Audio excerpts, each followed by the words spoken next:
Taylor Swift has a reputation now for being a reinventor, but that wasn't always the case. And I think the important thing to note is early on in her career, she built her brand and her product based on trust and consistency. She didn't change things up that much. For her first 3 albums, she struck that balance between changing enough so she kept people interested, but not changing so much that it alienated people. So over that long period of time, that was close to 10 years, she was focused on building her relationships with her fans. And that's really important because now she's really able to take big jumps in her sound. I'm Patrick J. McGinnis, and I coined the term FOMO. That's short for fear of missing out, and it's why some people end up following the crowd when they should be blazing a trail of their own. But if you want to achieve greatness in business and life, you've got to break free. Come on, I'll show you how. This is FOMO Sapiens, where we explore how entrepreneurial thinkers find the inspiration and the courage to build exceptional lives.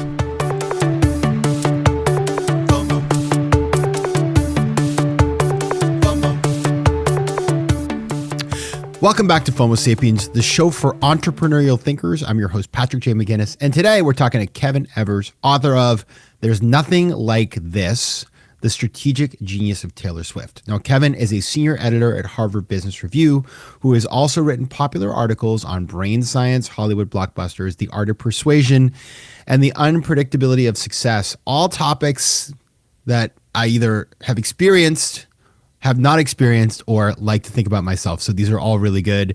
And the reason why I wanted to have Kevin on is because I got this book in the mail about the genius of Taylor Swift. And I'm not a Swiftie. I probably can name like 4 songs, I'm sad to say.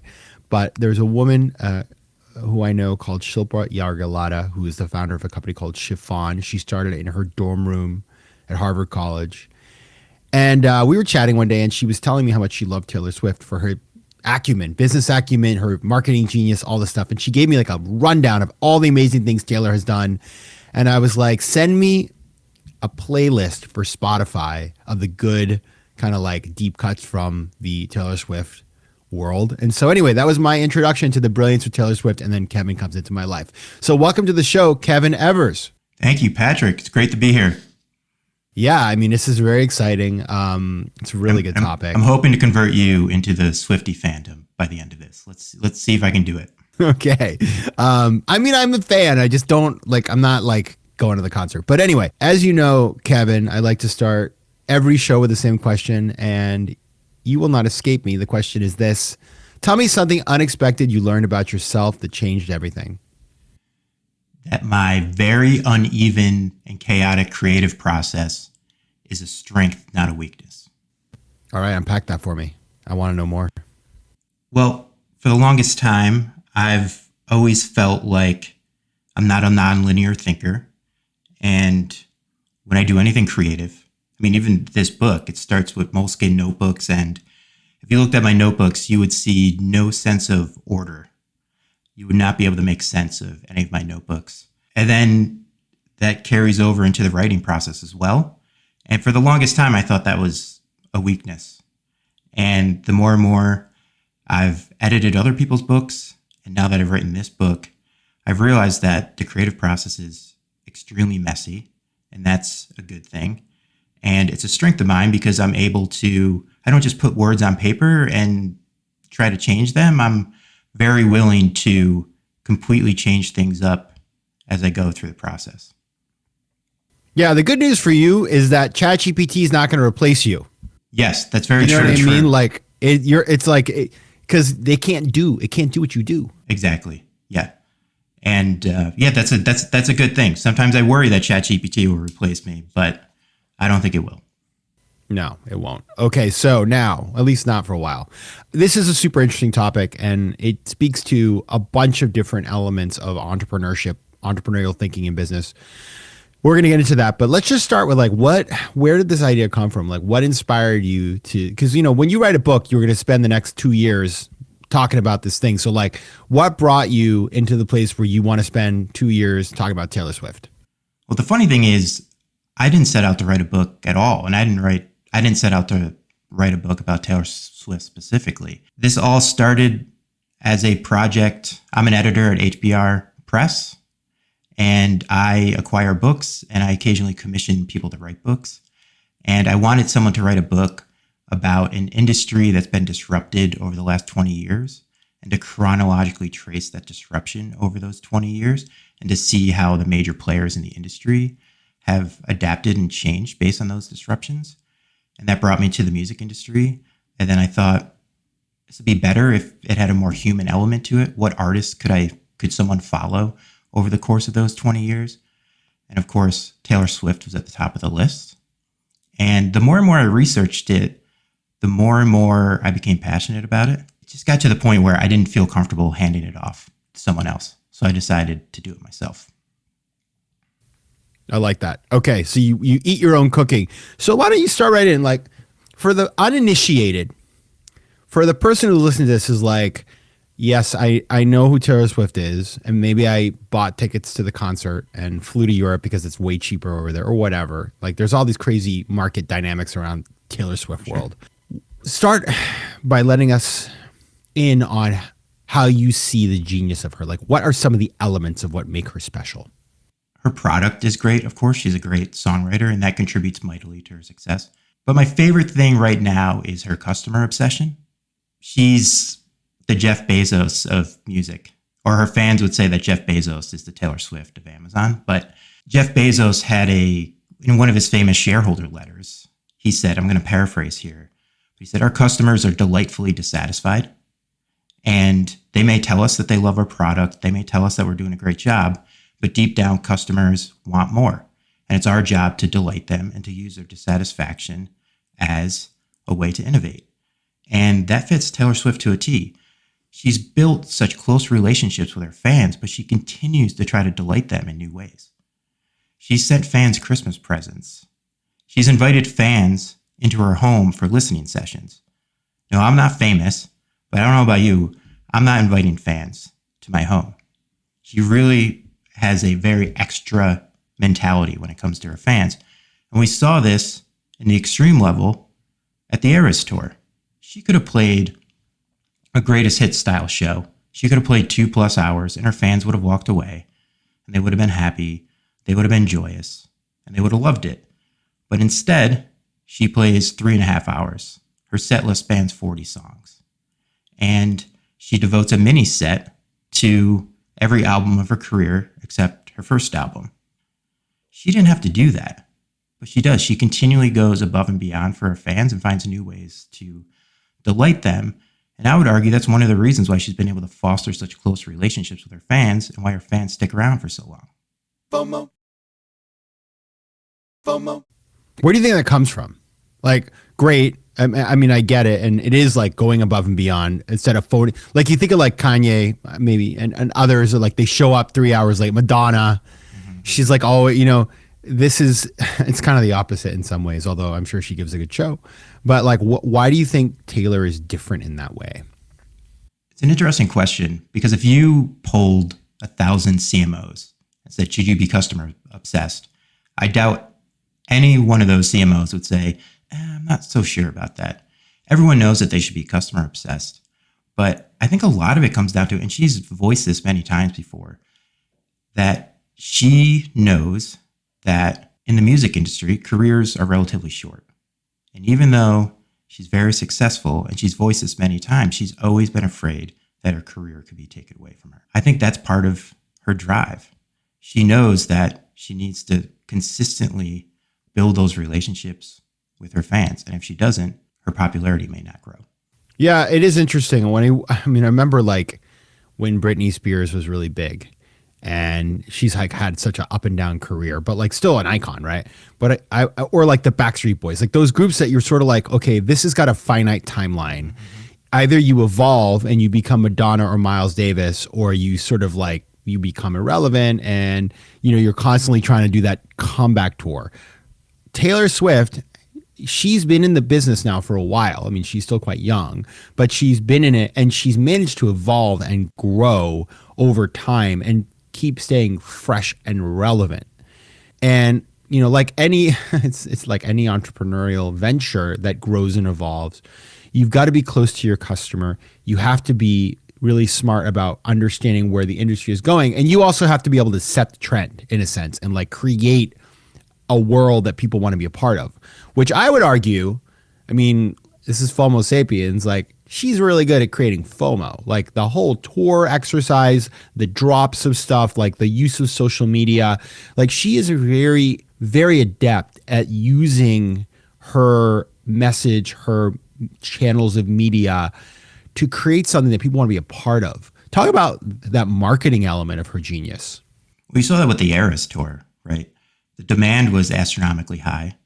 Ticketmaster said, and I'll take this with a grain of salt, but Ticketmaster said that she would have had to play 900 shows in the US leg alone to meet the demand for those concerts. So the demand was already high. But what was interesting about the Eras tour is what was going on in social media. There was a report that after every Eras tour show, close to 200 to 300 million videos were viewed of the Eras tour each day on TikTok. And fans were also live streaming the shows. So many fans were going online to TikTok to watch every Eras tour show. Now, Swift could have monetized that in some way. She could have done her own live streams, but she chose not to, which was an interesting decision. She could have reaped as much value out of that Eras tour as she could. She could have made much more money if she charged for live streams, but she didn't.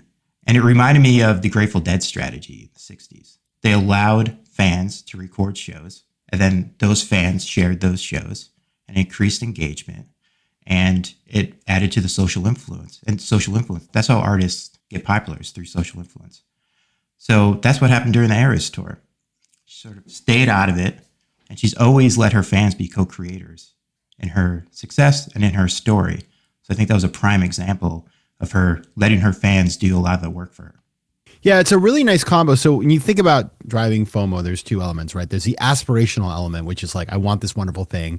And then there's a scarcity element of like, you can't have, not everybody can have this. And the scarcity element exists because you only have a certain number of seats. Granted, there were a lot of tours, but like not everybody can afford it. There is a bar there that you have to really want to go because it's expensive. And so you create the scarcity element that she's very good at doing, but at the same time democratizes it through peer-to-peer sharing. Sure, and so people don't feel alienated. They still feel like they're part of it, even if they can't be in the stadium, which is pretty amazing because you're getting the best of both worlds from a marketing perspective. Yeah, the scarcity is such a great word there because if you look at Swift's recent success from, say, the pandemic 2020 until today, she's changed her social media strategies. She was, I would argue, the first chronically extremely online superstar, right? Her rise coincided with the rise of social media. She's not successful because of social media. She's successful because she's used those tools to her advantage throughout her career. But starting in 2020, she's not really online much anymore. And I think a lot of this has to do with TikTok. There's so much more engagement on TikTok. Fans can create their own videos. But she has created that scarcity around her. Much of her career, she's understood that she herself is just as important as her music. But recently, she's really been ramping up the music. She's released so much music over the last 4 to 5 years, much more music than she has in the past. But she's taken a step back on social media. So the fan access to her is less than it used to be, but that's also created more demand. And you could argue that was a big reason for such the big demand for the Eras tour, because she hadn't toured in about 4 years at that point, and she wasn't online as much. So I think that really drew up what you would say, really built up that FOMO, which increased demand. That's super interesting. Now, I want to talk a little bit about conflict because, it's interesting. So you have, if you were to think about like take Taylor Swift and throw her into the corporate world, given her gender and age, her ability to get the kind of power that she's been able to get in the entertainment industry would be completely different, unfortunately. Now, maybe over time that would change, but she's a young woman. And in the entertainment industry, she's risen to the top. And part of what she's done along the way, and I wouldn't want to like assume anything about whether these were organic or created, but she's had these moments. Well, the Kanye thing was not her fault. He's the one who like still went up on the stage against her. And then, then they had this rivalry. Scooter Braun, you had a business transaction, and then she sort of came out. He bought her catalog, and then she said, I don't want you to own that, and then went and re-recorded all of the songs and reissued them and be able to basically like have a double dip on the profits of all of her songs. But she has had these conflicts with powerful men. And then, of course, there's also been like this kind of drama with like Olivia Rodrigo. I guess I know more than I thought I knew. Yeah, I guess you do. You're in the Swiftie universe. Well, I didn't realize the song about the driver's license by Olivia Rodrigo had to do with some dude anyway, people can Google this. But how has conflict been played? And you think she's stirring it up, or do you think it's mostly she's reacting? I think she's mostly reacting. This may be controversial to some. I mean, some people feel like she's stirring it up, and she's long been criticized for using a victim mentality to stir up her fans. From a business perspective, I'd say she has a knack for turning challenges and controversies into moments of empowerment for her and her fans. So we can go back. There's been multiple Kanye controversies. We can go back to 2009. He walks up on stage in one of the most surreal and viral moments in social media history and takes the mic and says, I'm going to let you finish, but Beyonce had the best album of all time, or the best video of all time. And we can parse his words. We could talk for hours about what he was really saying, but he was really saying, you're not talented enough. And this carried over in 2010. This was months later at the 2010 Grammys.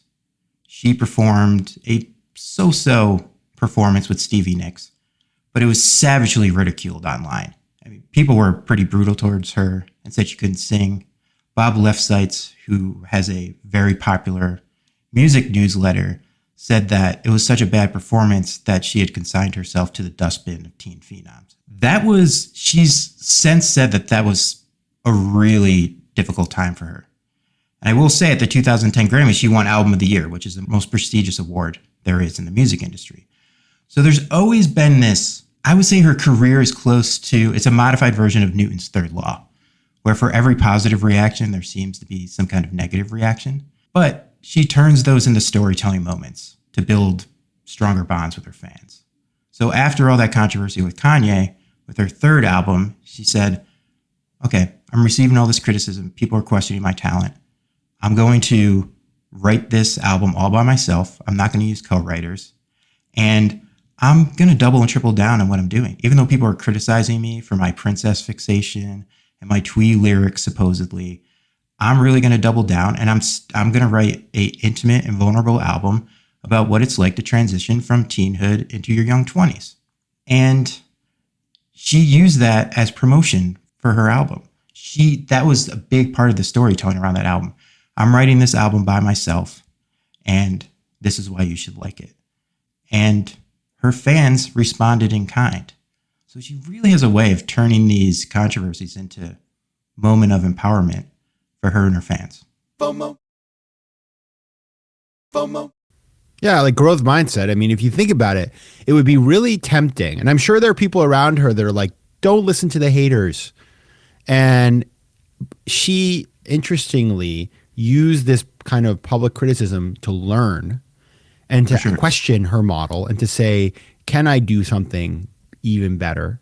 And she did. She rose to the occasion. And I mean, her music, theoretically, I mean, again, I'm not a super fan, but has really evolved from, what she was doing 10 years ago, 15 years ago to what she's doing today. So there is a reason why people are flocking in the way they are, because it is, like you said, it's the product plus all the other stuff around, plus the empowerment and the role model and all the other things that are happening. Now, I wonder, for entrepreneurs that are listening who say, okay, this is great. Like what's the big takeaway for an entrepreneur? Like, what can I integrate into my startup? What should I do and learn from her? What would be your advice? Well, the top thing is Taylor Swift has a reputation now for being a reinventor, but that wasn't always the case. And I think the important thing to note is early on in her career, she built her brand and her product based on trust and consistency.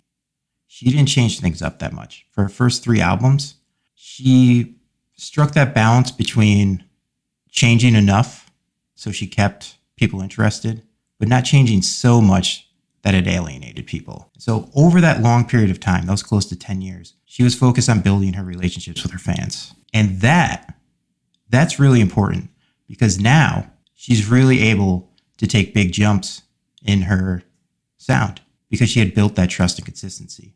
But when she makes big changes, she's a great communicator. She's not one of these artists who let their art speak for themselves.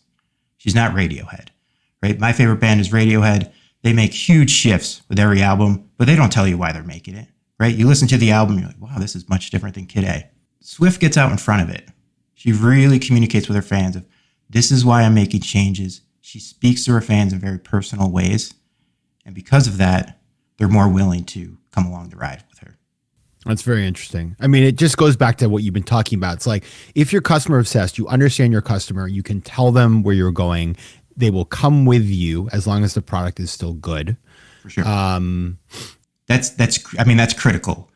She's extremely business savvy. She has great entrepreneurial instincts.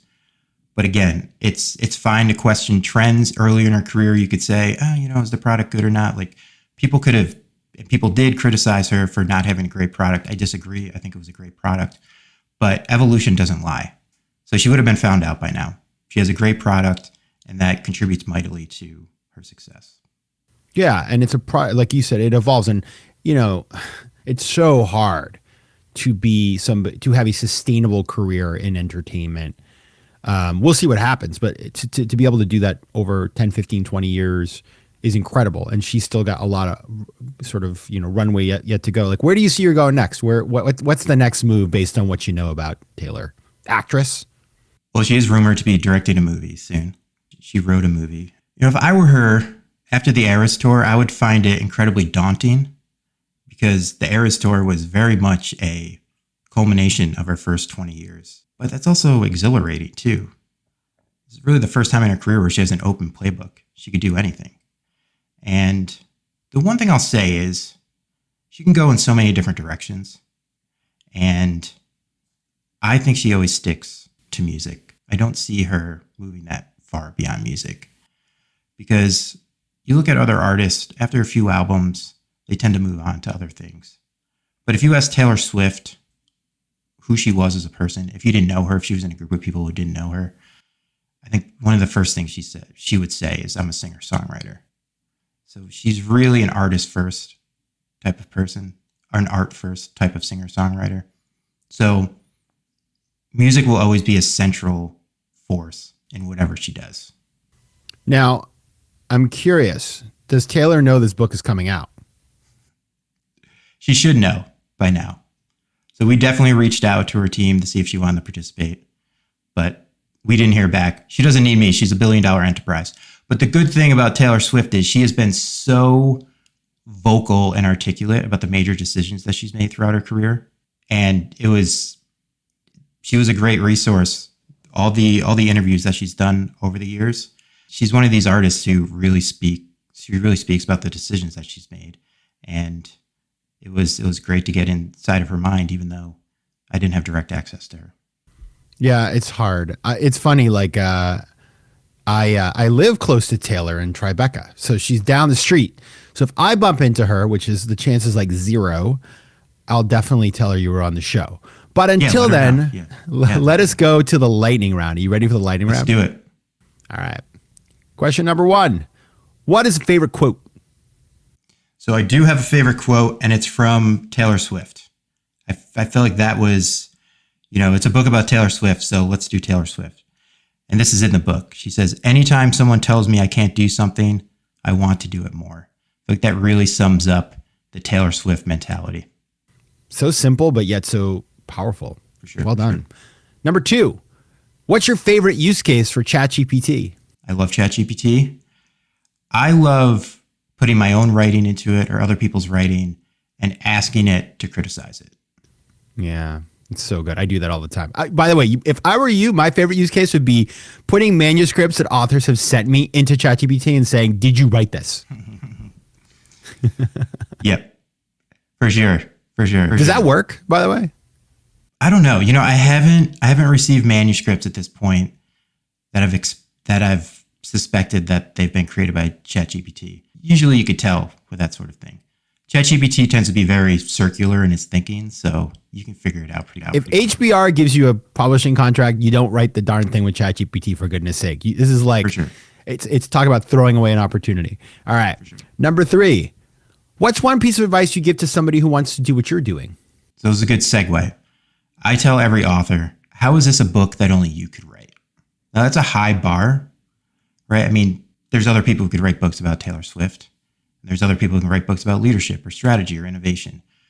But I always tell authors to really think that through, because that really pushes them to bring their strengths to the fore and to talk about their ideas in unique ways. So if anyone wants to write a book out there, really think hard about how you're the only person who could do it this way.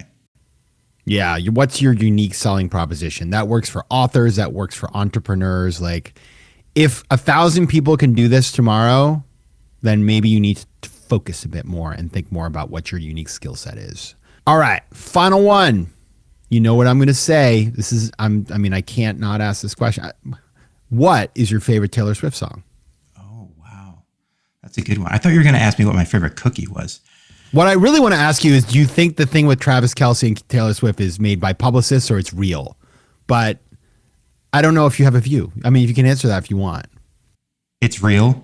And I will say my favorite song right now is Clara Bow from her new album, The Tortured Poets Department. Nice. I think that I don't like that couple. I think she can do better.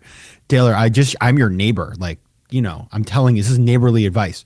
But Clara Bow, okay, very good. All right. So if you want to find out more about Kevin's work, you can find him on LinkedIn at Kevin Evers.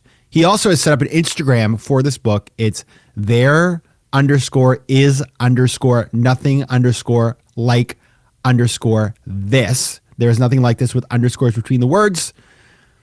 Kevin Evers, author of There Is Nothing Like This, The Strategic Genius of Taylor Swift. Thanks so much for being here. Patrick, thank you very much. I hope you're a Swiftie now. 10% more than before. All right, great.